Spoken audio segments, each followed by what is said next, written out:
উল্লেখ করেছে 90% বেশি হচ্ছে আওয়ামী লীগ আপনার, এবং আওয়ামী লীগ যদি সংগঠিত হয় তাহলে পুলিশ তাদেরকে প্রোটেকশন দেবে। আওয়ামী লীগ নামে, আওয়ামী লীগের চরিত্র ধারণ করে, আওয়ামী লীগের আদর্শ ধারণ করে আবার কেউ কখনো এই রাজনীতিতে কখনো আর রিহ্যাবিলিটেট হইতে পারবে না। আওয়ামী লীগের 1 লাখ লোক খারাপ, আপনি 1 লাখ খারাপ লোকের জন্য 1 কোটি লোকের একটা সংগঠনকে শেষ করে দিবেন? আমি হাসনাত আব্দুল্লাহর কার্য মানে প্রভাবটাই দেখেছি। এদেরকে বলা হয়েছিল তোমরা এরকম একটা দাবি করো তাহলে আমাদের পক্ষে কাজটা করা সহজ হয়, এবং ওনারা এই কাজটা করেছেন। এবং এখানে বিএনপির কি অবস্থান আমি জানি না, আমি বিএনপির কাছ থেকে এখন পর্যন্ত কোন রকম যে এটাকে তারা সমর্থন করেছে অথবা তারাও দাবি করেছে এরকমটা আমি শুনিনি। তবে আমি যতটুকু বিএনপি রাজনীতিটা বুঝি, বিএনপি এটা নিয়ে কোনো দ্বিমত করবে না। বিএনপি আসলে এটাই চাচ্ছিল, বিএনপি পলিটিক্স তো এটাই, বিএনপি এটাই চাচ্ছিল যে তোমরা করো, আমরা কোনো দায় নেব না। এই ছিল বিএনপির প্ল্যানটা আর কি। কারণ এই যে কাজটা করে বিএনপি তো সামনে নির্বাচন নিয়ে চিন্তা করতেছে, বিএনপির হিসাব নিকাশ অনুযায়ী এটা করলে পরে বিএনপির লাভ হবে, এবং বিএনপি সেই রাজনীতিটাই করছে। তারা শেষ মুহূর্ত পর্যন্ত দেখেছি আমি, মির্জা ফখরুল ইসলাম আলমকে বলেছে যে কোনো দলকে নিষিদ্ধ করার দায়িত্ব আমাদের না।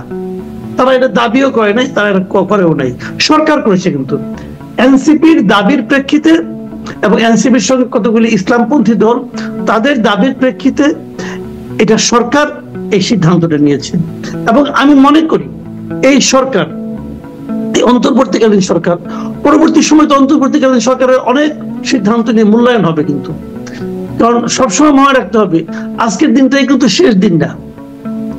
কিন্তু আনফরচুনেটলি যারা ক্ষমতায় থাকে তারা মনে করে আজকের দিনটাই শেষ দিন, এরপরে আরো অনেক দিন আসে, এবং সেই দিনগুলিতে এই অন্তর্বর্তীকালীন সরকারের প্রত্যেকটা কর্মকাণ্ড নিয়ে কিন্তু চুলচেরা বিশ্লেষণ হবে, দেশে হবে, দেশের বাইরে হবে। তারা তাদের আনডেমোক্রেটিক যে কটা কাজ এই সরকার করেছে বলে বলা হবে পরবর্তীতে, তার মধ্যে শীর্ষস্থানে থাকবে এই কাজটা। এটা যদি তারা নির্বাহী আদেশের মাধ্যমে না করে একটা সিস্টেমেটিক ওয়েতে করতো, আমার কোনো আপত্তি ছিল না। তারা এই কাজটা করার জন্য হাসিনা সরকারের না, ঠিক আওয়ামী লীগ সরকারের একদম শুরুর দিকে একটা কালো আইনকে তাদেরকে পুঁজি করতে হয়েছে। আমরা একটা আইনকে কালো আইন বলি কেন? আমরা একটা আইনকে কালো আইন বলি কেন?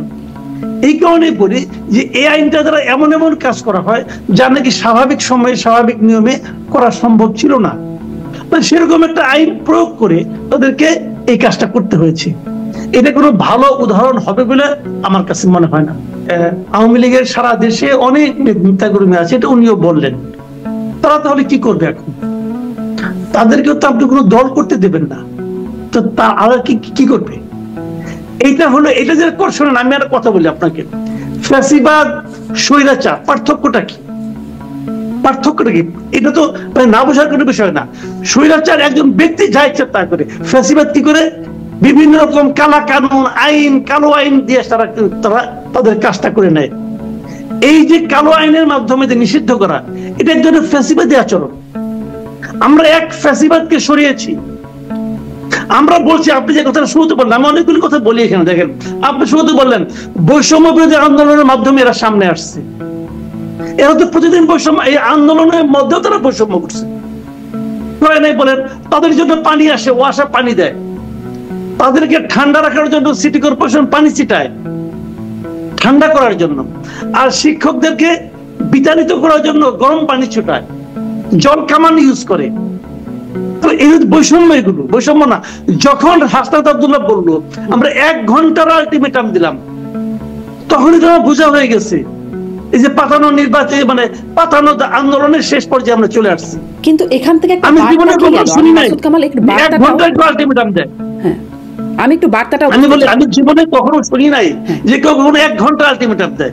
1 ঘন্টা আলটিমেটাম তখনই দেয় যখন তারা জানে যে আসলে 1 ঘন্টার মধ্যে কিছু একটা হবে। কিন্তু বোঝাই যাচ্ছে এতে কোনো সমস্যা নাই। কিন্তু আমি সমস্যা বলছি না, এটা তারা করছে, করতে পারে, ক্ষমতা আছে, হয়ে গেছে, যুক্তি আছে, সবই আছে। তারা যুক্তি আছে, কুযুক্তি আছে, সব আছে, আমার কোনো আপত্তি নাই।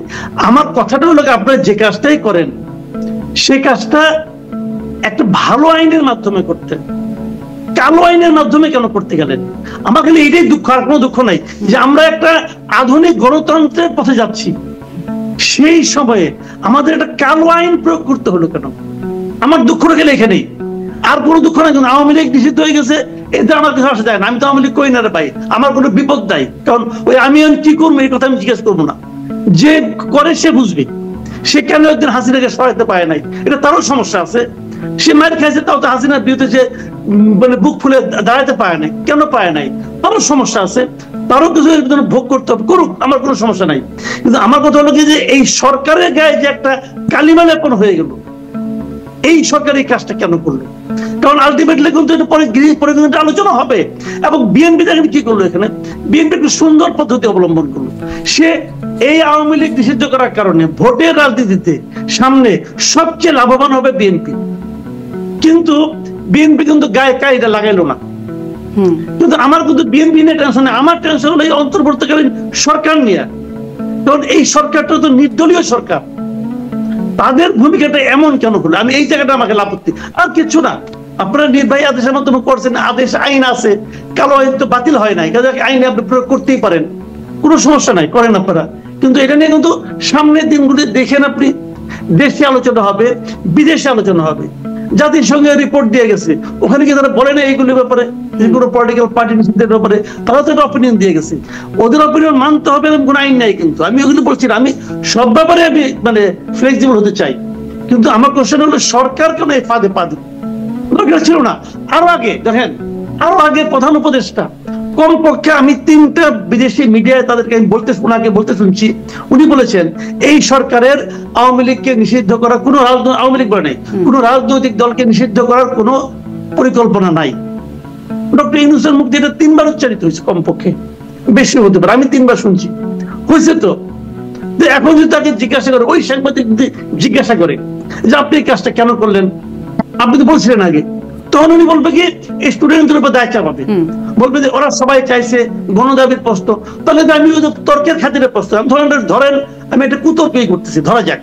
সেটা হলো যে যখন উনি যেদিন উনি বললেন, ওই দিন কেন স্টুডেন্ট আন্দোলনের নামলো না, এতদিন পরে কেন? এগুলো হলো কি জানেন, মিনিমাম সেন্স যাদের আছে, মিনিমাম স্মৃতিশক্তি যাদের আছে, তাদের কাছে এই পুরো বিষয়গুলো হলো এক ধরনের মানে কি বলবো, ফানি ড্রামা আর কি, হাস্যকর ঘটনা এটা একটা হচ্ছে। এত নাটকের তো কোনো দরকার ছিল না। দেখেন মোহাম্মদ মিরাজ ভাই যে কথাগুলি বললেন, যে এইটা এখনই কেন, একটা চমৎকার ব্যাখ্যা দিলেন যে হামিদ সাহেব চলে গেলেন, তারপরে এই জন্য পালিয়ে গেলেন। আচ্ছা, আপনি আমাকে একটা কথা বলেন, হামিদ সাহেব দেশের প্রেসিডেন্ট ছিলেন, ওনার ব্যক্তিগত অনেক কিছু আমার পছন্দ হতো না। আমি ব্যক্তিগত ভাবে ওনাকে একজন, সত্যি কথা বলতে কি, মানে অরুচিকর লোক মনে করি পার্সোনালি। উনি বিভিন্ন জায়গায় যে সমস্ত মানে স্ল্যাং জোকস বলতেন, কৌতুক করতেন, ভাই রাষ্ট্রপতি পদ তাতে না এত হাস্যকর কাজকর্ম করা ঠিক না। আমি ওনাকে পার্সোনালি পছন্দ করতাম না, এটা হলো আমার অপিনিয়ন। বাট উনি তো আমার রাষ্ট্রপতি ছিলেন তো, যেভাবে হোক ছিলেন তো। আচ্ছা, থাকার পর উনি রিটায়ারমেন্টে গেছেন। তারপর রাষ্ট্রপতিরা, আমাদের দেশে সাবেক রাষ্ট্রপতিরা সবসময় পুলিশি প্রহরা পায়। সরকারকে জিজ্ঞাসা করেন তো, উনি যে বুধবার রাতে বেলা গেলেন, বুধবার রাত পর্যন্ত, এয়ারপোর্ট পর্যন্ত ওনার সঙ্গে পুলিশি প্রহরা ছিল কিনা? ছিল তো, উনি তো পুলিশি প্রহরাই ছিলেন। উনি পুলিশি প্রহরাতে ছিলেন। ওনার বিরুদ্ধে একটা মামলা হয়েছে কিশোরগঞ্জে। এই সময় উনি কি পালিয়েছিলেন না? ওনাকে পুলিশ জিজ্ঞাসাবাদ করতে পারতো, ধরতে পারতো, অ্যারেস্ট করতে পারতো। এমনকি সরকার ওনার বিরুদ্ধে দেশ থেকে উপর নিষেধাজ্ঞা আরোপ করতে পারতো কিনা? পারতো, করছে? করে নাই তো। উনি তো স্বাভাবিক প্রক্রিয়ায় গিয়েছেন। কোথায় গিয়েছেন? ব্যাংকক গিয়েছেন, থাইল্যান্ডে গিয়েছেন, বলা হচ্ছে চিকিৎসার জন্য গিয়েছেন। মানুষ পালায় থাইল্যান্ডে যায় না, মানুষ পালায় গেলে পরে হয় আমেরিকা যায়, নাহলে কানাডা যায়, নাহলে ইউরোপীয় কোনো কান্ট্রিতে যায়, সাধারণত এটাই হয়। তো উনি গিয়েছেন, উনি পালিয়ে গেছেন, এই কথাটা বলা হচ্ছে কেন? কি প্রমাণ আছে পালিয়ে যাওয়ার? উনি তো গোপনে যান নাই, প্রকাশ্যে গিয়েছেন। এবং এই যে কথাটা বলা হচ্ছে, এইটাকে আপনি ইস্যু যদি করতে পারেন, আমার তাও কোনো আপত্তি নাই। গণতান্ত্রিক অধিকার, যে কেউ প্রতিবাদ করতে পারে, যে কেউ যে কোনো ঘটনা নিয়ে দুঃখিত হইতে পারে, রাগান্বিত হইতে পারে, আন্দোলনও করতে পারে, কোনো আপত্তি নাই। সেই যে ব্যর্থতা, ওই ব্যর্থতার বিচার কি এনসিপির নেতারা সরকারের কাছ থেকে পেয়েছে? সরকারের একজন উপদেষ্টা লাভ দিয়ে বলে উঠলেন এটা আমি বিচার করব, না করলে আমি থাকবো না 3 দিনের মধ্যে। উনি কি বিচার করছেন? একজন কিশোরগঞ্জের এসপি কে প্রত্যাহার করছেন, ইমিগ্রেশনের এএসপি কে প্রত্যাহার করছেন। ভাই, যাদের আমরা তো ভাই এতদিন ধরে রিপোর্টিং করছি, সাংবাদিকতা করছি, আমরা জানি যে কোনো ঢাকা শহরে যে কোনো একজন রিপোর্টারকে ডেকে জিজ্ঞাসা করেন, একজন জুনিয়র ক্রাইম রিপোর্টারকে ডেকে জিজ্ঞাসা করেন, ইমিগ্রেশনে যে এসআইতে বসে থাকে তার বাপেরও ক্ষমতা আছে এই ধরনের একটা লোক যাওয়ার সময় উপরে ফোন করবে না? উপরে ফোনে হয়েছে, উপরে থেকে ক্লিয়ারেন্স দেওয়া হয়েছে যে তোমরা ছেড়ে দাও, সমস্যা নাই কোনো। উনি চলে গেছেন। এখন যদি ওকে জিজ্ঞাসা করেন যে তোমাকে কে ফোন করেছিল, ও তাও বলবে না। বলবে না এই কারণে ওদের প্রত্যাহার করা হয়েছে, বললে ওর চাকরি থাকবে না। ভাই, এই হলো কি আমাদের দেশের প্রশাসন, আমাদের দেশের দায়িত্ববান ব্যক্তিদের চারিত্রিক বৈশিষ্ট্য। সেটা নিয়ে যদি আপনি আন্দোলন করেন, খুবই হ্যাপি। আমি এনসিপির লিডারদের প্রতি খুবই হ্যাপি যে আপনারা একটা ভালো পয়েন্ট ধরছেন। কেন গেল? তাহলে দায়ীকে, দায়ী লোকের শাস্তি পাইছেন? পাননি তো। ওইটার দায়ী লোকের শাস্তি, ওইটার জন্য আন্দোলন শুরু করলেন, ওইটার শাস্তি পাইলেন না। আপনি সরকার কাছে তুমি এটা বাদ দাও, তোমাকে আমি বড়টা দিচ্ছি, আমি নিষিদ্ধ করে দিলাম, হয়ে গেল। এখন এই সবই নাটক। কেউ কেউ বলে, আমি জানি না সত্য মিথ্যা, কেউ কেউ বলে এই সবকিছু ঘটানো হচ্ছে দুটো কারণে, জাস্ট দুটো কারণে। আমি বলি কারণ দুটো।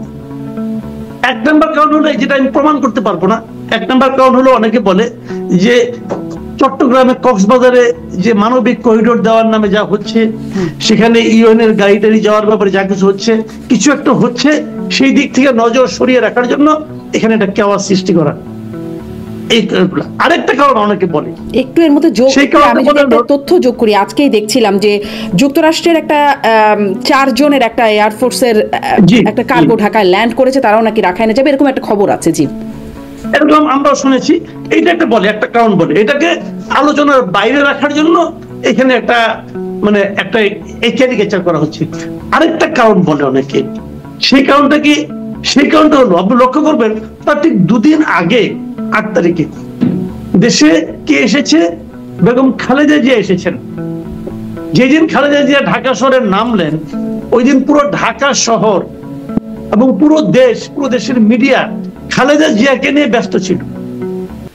এই যে খালেদা জিয়াকে নিয়ে সবাই যে ব্যস্ত হয়ে পড়া, সবার আলোচনায় মুখে মুখে খালেদা জিয়াকে থাকা, এটা হয়তো কোনো করোনা, সেটা পলিটিক্যাল কেউ হতে পারে অথবা আমাদের সরকারের কেউ হতে পারে, ওনারা হয়তো ঠিক পছন্দ করছেন না।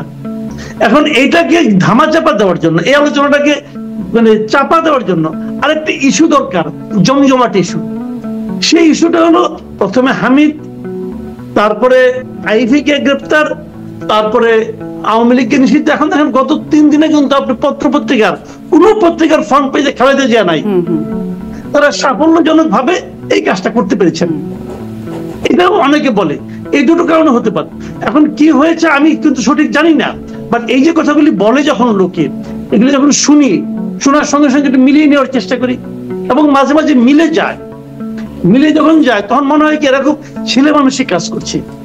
ছেলে মানুষের কাজ করে আলটিমেটলি আপনি কি করবেন? আলটিমেটলি তো আপনি নির্বাচনের দিকে যাবেন ভাই।